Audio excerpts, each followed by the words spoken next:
3V en matière de communication, les angles d'incidence dans une salle de classe. Avant d'aborder la question des 3V et des angles d'incidence dans une salle de classe, je vais juste vous rappeler que toute relation, tout amour a une date de péremption. Malheureusement. Rien n'est éternel. L'amour est représenté comme la courbe de Gauss, pour ceux qui ont fait les mathématiques. C'est comme ceci. Ça commence au bas de l'échelle. Vous vous rencontrez, vous ne vous connaissez pas, vous échangez les numéros, vous commencez à vous appeler et ça va monter. Ça va monter en tension et un matin, ça arrive au sommet. C'est le pic. Et c'est là qu'on dit, c'est l'homme de ma vie, c'est la femme de ma vie. Alors, si vous ne faites rien pour l'entretenir, pour rester là le plus longtemps possible, quand ça va commencer à chuter, ça va 2 fois plus vite. Parce que la descente, ça va plus vite que la montée. Malheureusement, c'est ça. Et quand vous revenez au bas de l'échelle, chacun prend sa valise et retourne chez lui ou chez elle. Donc, ne rêvez pas. C'est quand la date de péremption arrive chez l'un avant l'autre qu'on dit ma femme a changé ou mon homme a changé. Les hommes ne changent pas. Encore une fois. Vous avez une copine de 16 ans, 18 ans, j'en sais rien, et vous avez l'habitude de lui dire, elle vous appelle, chérie, je vais voir mes parents. Et vous dites non. Elle dit, il a dit non. Je reste. Je vais à la plage avec mes amis. Non. Il a dit non. Je reste. Elle a 20 ans. Elle fait la même expérience. Chérie, je vais voir mes parents. Non. Et elle répond, pourquoi? Vous dites, pourquoi? Depuis quand elle commence à dire pourquoi? Ce sont les relations, ce sont les amis. Non, elle a grandi. Le contexte a évolué, le contexte a changé. Ce n'est pas elle qui a changé, c'est le contexte qui a changé. Elle a 2 ans de plus et ce n'est plus la même personne sur le plan social. Tout simplement. Donc c'est l'erreur que nous commettons. Elle a changé, elle a trouvé quelqu'un d'autre. Si la date de péremption arrive, il va chercher quelqu'un d'autre. Si la date de péremption arrive, elle va chercher quelqu'un d'autre. Mais ce qu'il faut retenir, autant il n'y a pas d'homme idéal, autant il n'y a pas de femme idéale. Nous vivons de concessions. Nous vivons de compromis. Tout simplement. C'est très important à savoir. Et pourquoi il n'y a pas d'homme idéal, pourquoi il n'y a pas de femme idéale? Il peut arriver que l'homme rencontre la femme idéale ou que la femme rencontre l'homme idéal. Ça peut arriver. Et quand vous rencontrez cette femme-là, vous dites, elle incarne tout ce que j'avais comme rêve. C'est elle et personne d'autre. Malheureusement, elle va finir par partir. Pourquoi? Parce que vous n'êtes pas l'homme de sa vie. Vous avez trouvé la femme de votre vie, mais elle va partir pour chercher l'homme de sa vie que vous n'êtes pas. Donc voilà comment les choses fonctionnent dans notre existence. Les 3 V. On parle de la verbale, la vocale et la visuelle en matière de communication dans le système apprentissage, enseignement, évaluation.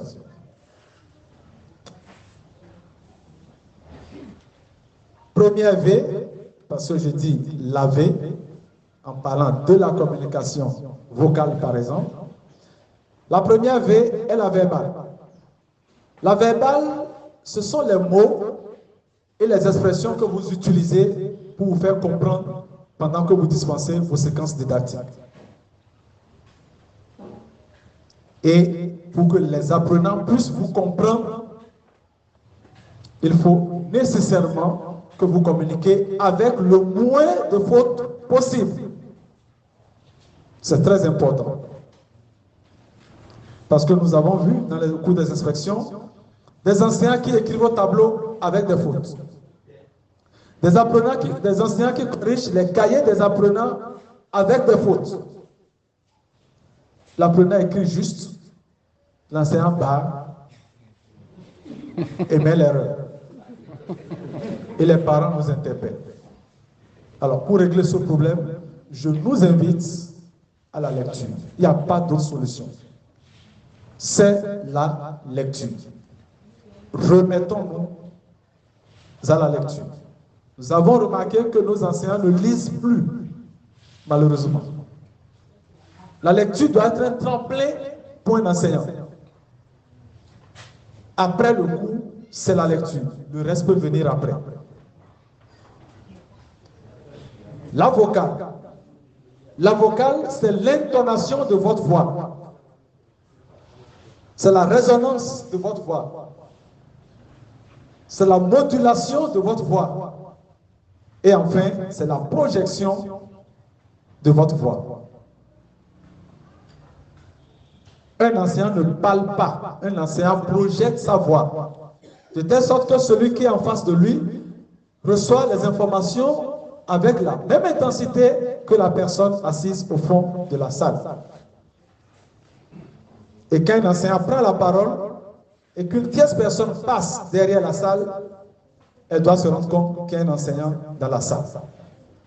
C'est ce qu'on appelle la communication vocale. La modulation vocale, autant je peux dire, mesdames, mesdemoiselles, messieurs, bonjour. Je peux tout autant dire, mesdames, mesdemoiselles, messieurs, bonjour. Mesdames, mesdemoiselles, messieurs, bonjour. Mesdames, mesdemoiselles, messieurs, bonjour. Pourquoi la modulation vocale chez l'enseignant? Parce que la voix que vous utilisez pour dispenser vos séquences didactiques, ce n'est pas la même voix que vous utilisez pour présenter un discours. Or, en tant qu'enseignant, vous êtes appelé à présenter des discours. Dès que vous êtes dans un milieu, mariage, communion, baptême, et on entend une personne pour dire un mot à l'assistance avant qu'on ne demande si vous êtes là, c'est vous. Parce que les gens pensent que c'est vous qui avez le plus de vocabulaire, qui avez emmagasiné le plus de vocabulaire au monde. Parce qu'ils ne vous connaissent pas.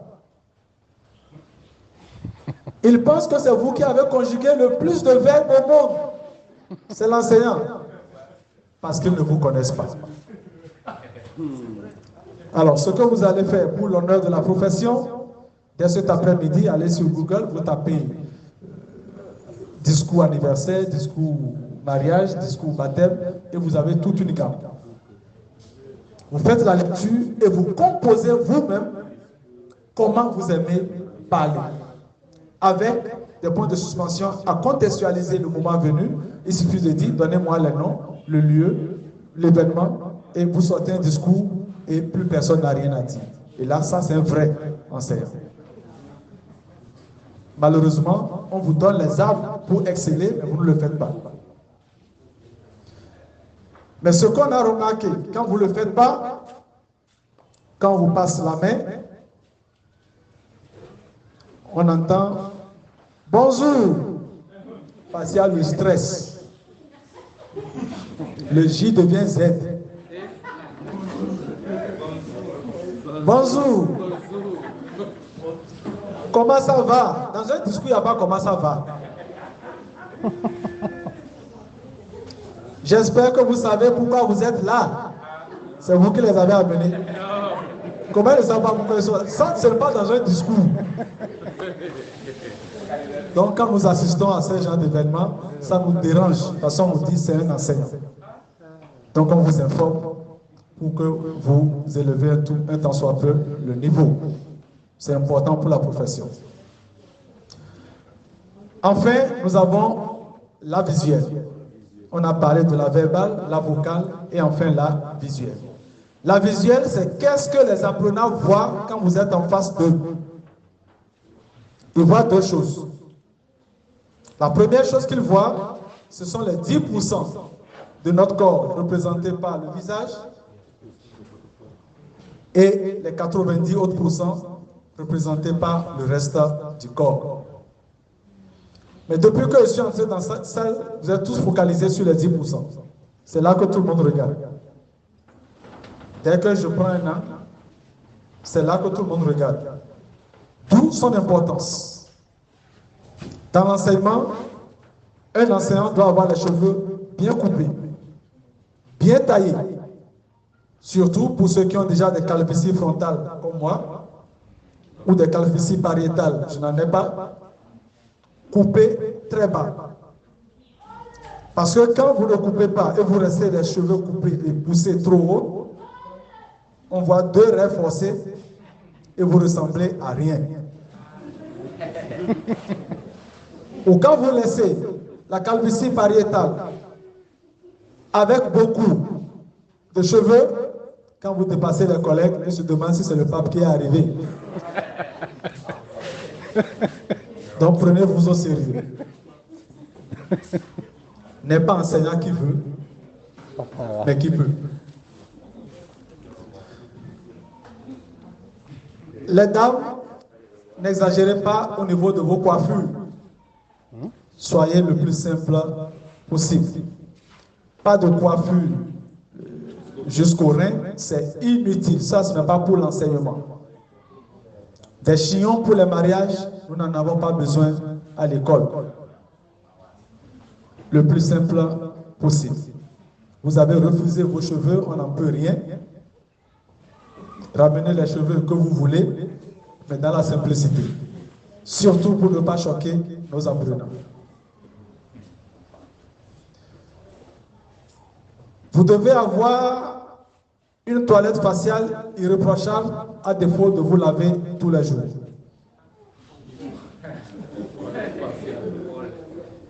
Vous pensez que tout le monde s'est lavé ce matin?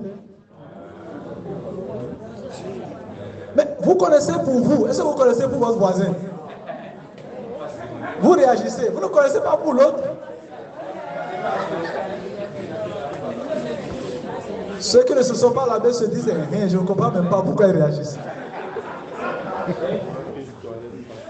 Vous connaissez pour vous, vous ne connaissez pas pour l'autre. En fait, c'est dans l'ordre normal des choses. Tout le monde ne peut pas se laver tous les matins. C'est ça l'équilibre du monde. Vous allez remarquer que nous sommes dans un monde qu'on appelle antimonique. Le monde antimonique, c'est le monde des contraires. Quand vous avez le bien, en face, il y a le mal. Quand vous avez les forts, en face, il y a les faibles. Quand vous avez les riches, en face, il y a les pauvres. On est d'accord? Quand vous avez l'amour, en face, il y a la haine. Quand vous avez la vie, en face, il y a la mort. Donc, s'il y a des gens qui se lavent, il faut qu'il y en ait qui ne se lavent pas pour pouvoir équilibrer le monde. Je viens là de rassurer ceux qui ne se sont pas lavés aujourd'hui parce qu'ils se disent, moi, j'ai équilibré le monde. Donc, ce n'est pas encore grave. Demain, je verrai si je vais continuer à équilibrer le monde ou pas.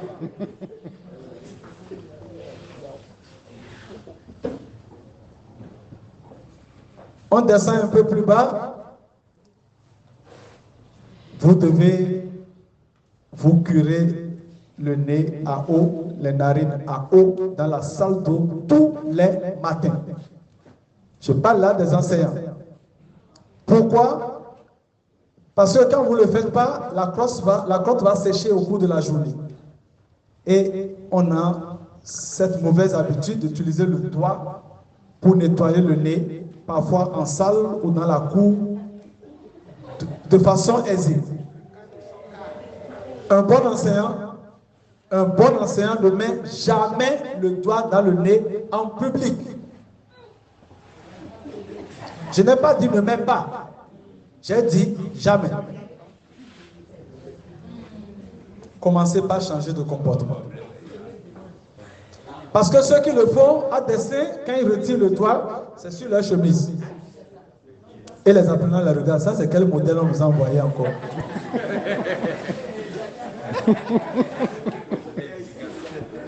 N'affichons pas notre misère partout.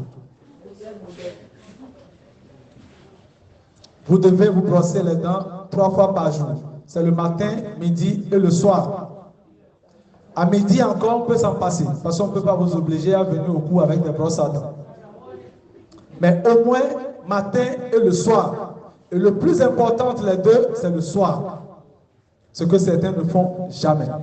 C'est le soir. Pourquoi? À cause de la prolifération des microbes. Quand vous mangez le soir et que vous devez garder la bouche fermée pendant 6 heures, 8 heures, voire plus pour d'autres, les microbes vont se multiplier très rapidement. Donc pour régler ce problème, vous brossez le soir avant d'aller au lit et le matin, un coup de brosse, vous êtes propre. Sinon, vous allez remarquer que certaines personnes sont obligées de se brosser plusieurs fois pour trouver une bonne haleine. Surtout dans la localité Boycon, Alada, où il y a suffisamment de ce que je ne veux pas appeler le nom. Ah bon, certains connaissent. Quand on prend ça le soir, la moindre des choses, c'est de se brosser. Et surtout pour vous, je ne devais même pas le dire. Vous êtes en couple pour la plupart. Comment vous arrivez à dormir si vous vous empaumez tous les deux? Ça, je ne comprends pas.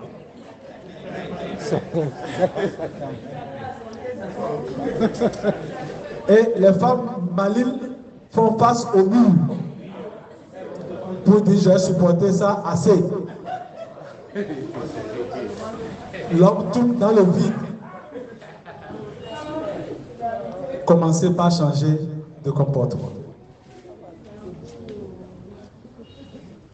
Alors, après les 10%, les 90 autres pourcents que nous allons associer à l'apparence vestimentaire. Un bon enseignant ne porte pas ce qu'il a. Un bon enseignant ne porte pas ce qu'il a.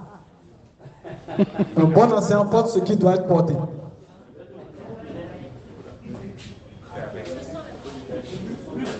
Alors, pour les hommes, évitez les pantalons qui flashent.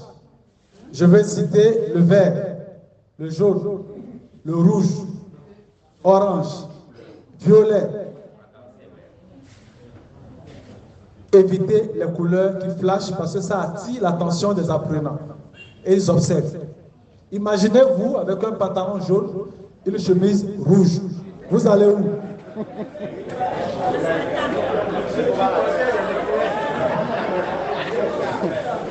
Il vous manque la casquette verte pour représenter le Bénin aux Jeux Olympiques. Donc de grâce, soyez dans la route. Les dames, pas de décolleté, pas de mini-jupe, pas de mini-robe, pas de pantalon moulant et pas de collant. C'est important. Je reviens aux hommes. Évitez les t-shirts avec les écritures Sania, Aoudjou, Yamaha. Vous n'êtes pas des vendeurs de motos. Vous êtes des enseignants. Vous êtes des enseignants. Au bout couronner tout, c'est adieu à mon cher père regretté. Vos enseignants, vos apprenants ne regrettent pas votre père. C'est vous qui regrettez votre père, ça c'est votre problème.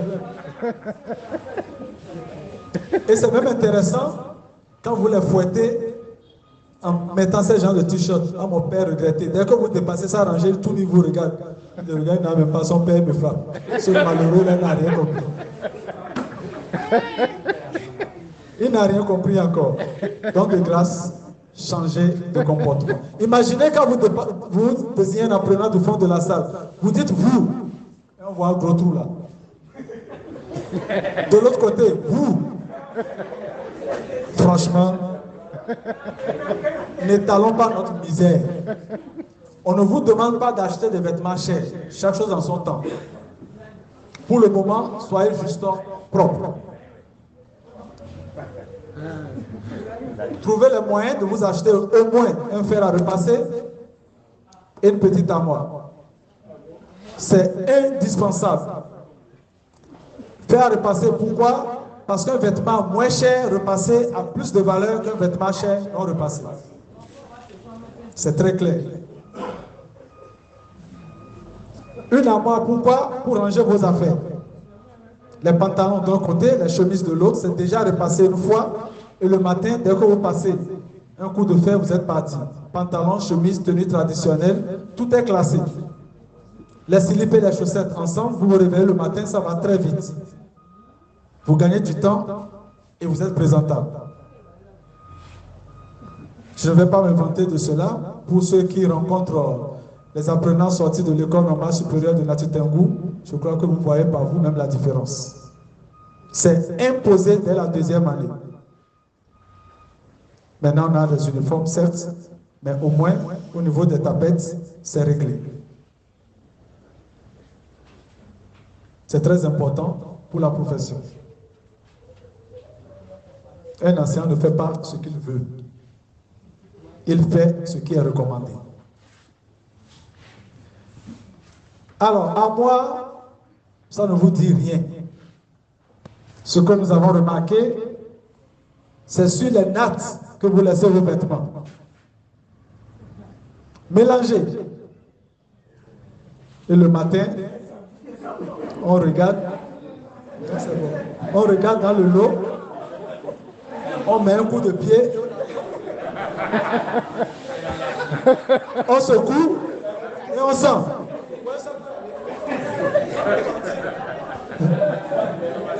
Vous vous rappelez du mouvement?